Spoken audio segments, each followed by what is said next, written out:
Hey guys, my name is Clifford Stummy. I'm the pop song professor. Today we're talking about one of my favorite artists of all time. We're talking about Lorde. You probably remember Lorde from Royals and her album Pure Heroine. I've got to say that I really liked Pure Heroine. It was one of the first albums that I felt like I could listen to straight through, and there wasn't a single song on there that I didn't like or wanted to skip. A lot of times I think that we find it easy to listen to singles, and with Lorde she had some really great singles, but her album as a whole just told this amazing comprehensive story. And I think she's done the exact same thing with her new album Melodrama. Now, it's not like it's this happens and this happens and this happens and this happens. She tells the story of a feeling and a series of emotions over the course of her recent, growing up or coming of age. She said in an interview, or maybe it was on Facebook, that Pure Heroine was about enshrining her teenage glory. And that's a quote from her. And then she said that Melodrama was about what comes next. It's about her young adulthood. And we're going to find out a lot about the themes and everything else that's going on here. I think it's going to be super interesting. But let me say before we get going that if there's a Lorde song you want me to explain specifically, comment that below and upvote people who agree with you.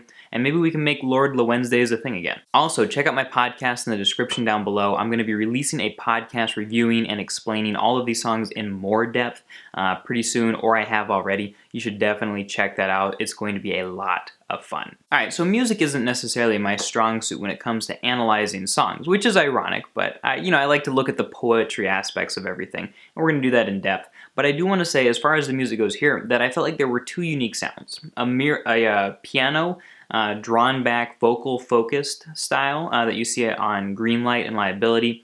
And then on most of the other songs, particularly Sober, I thought, it felt like we were coming back to Pure Heroine. And that was my biggest concern going into listening to this album, is from the singles that I had heard earliest, Greenlight and Liability, I had thought, oh man, Lorde is leaving her style and she's going to go with something completely different. And that's not terrible, but I really liked the other style, so I would be sad personally.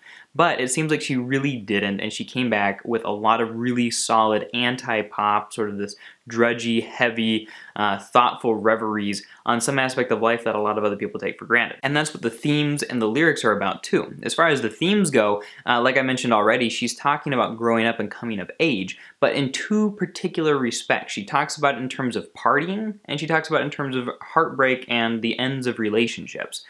Several of the songs on this album, as you'll see in a second, are about relationships ending, but they're more so about what she does with it. I think a lot of people find it very easy to start throwing shade when somebody breaks up with them. And sure, like, she calls this dude out on some of his crap, but for the most part, she kind of talks about how she grows and develops and becomes stronger in spite of that hardship, which I think is really cool. And it shows that she's more mature than a lot of other songwriters out there, which means she has more interesting things to say.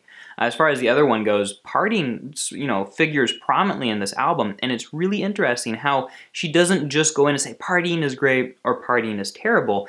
I think probably Sober and Sober 2 are one of my favorite examples of that, and I'll explain those lyrics in a second, but essentially, she just talks about how, I want to go and have a good time to, forget some of, the darker thoughts I have, but when it's all over, it feels kind of empty. We'll understand more of that soon, but I mean, that's one of the really cool and very deep, purposeful themes we see on this album. Now, let's go ahead and jump into these lyrics, and we'll start with Greenlight. Greenlight is one of those ones that opens up with the piano, it's rising emotion, but it's about how she's had a relationship end, but she's waiting to be ready to move on. So she's waiting for that green light, and she's waiting for those emotions to kind of let her move forward, for them to subside. For the moment, she's kind of dealing with them and just feeling them, but pretty soon she's gonna charge forward into the rest of life. Sober is about her being at that party, and she talks about how she's having this drunken revelry and she's having a good time and it's a party, but the question she keeps asking is, what will we do when we're sober? And can we escape it? So when we're sober, are we going to go right back to this? Will our lives actually be better? And that's another huge theme on this album, is escapism, as we'll see later in Perfect Places, where she tries very hard to escape certain feelings and ideas that she doesn't like, but then she always wonders if she'll actually be able to escape them. And so I wonder if a third album is going to involve her kind of dealing with those more so. The next song on the album is Homemade Dynamite. I really liked the sound of this one. My personal favorites were Sober and Perfect Places. I might explain that why in a second. But in Homemade Dynamite, she meets an interesting person at a party and they kind of become friends. It might be the beginning of a romantic relationship. We're not sure, but they're explosive is the essential idea of it. So it's more of a fun song. It has hit potential. The Louvre is a truly good relationship that she loves being in, and I found it really interesting. This was the one super positive, happy song. Homemade Dynamite was too, but the Louvre was really, really positive. The Louvre is a museum in Paris, France, and so essentially the idea she has here is that we are so great together that a picture of us would hang in the Louvre. It might be in the back, but that's okay. We are going to be in the Louvre. The next song is Liability, where she doesn't feel loved and she feels like a liability to other people. Like, people will be in this relationship with her, guys will be in this relationship with her, and then they'll feel like she's holding them back, and so they'll get rid of her.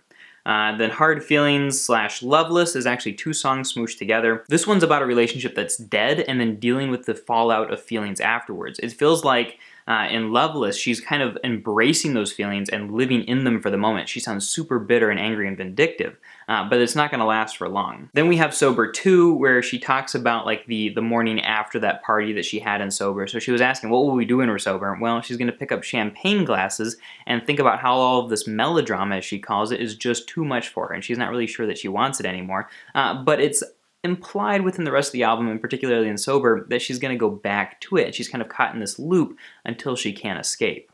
Then we move into Writer in the Dark, where she warns this guy, probably her ex-boyfriend from 2015, that he shouldn't have messed with her, but more so than that he shouldn't have dated a writer. And it kind of feels like this allusion to Taylor Swift here, where, you know, Taylor Swift is always writing about her ex-boyfriends, and Lorde's kind of saying, yeah, boyfriend, ex-boyfriend, you shouldn't have done what you did, because now I can hold on to that and I'm going to write about it possibly. But the cool part is she doesn't land on that. She moves forward and she actually makes up her mind about how to move on past him and to forget about him. So even though she's warning him, you shouldn't have fallen in love with a writer, you shouldn't have kissed a writer in the dark, is what she says.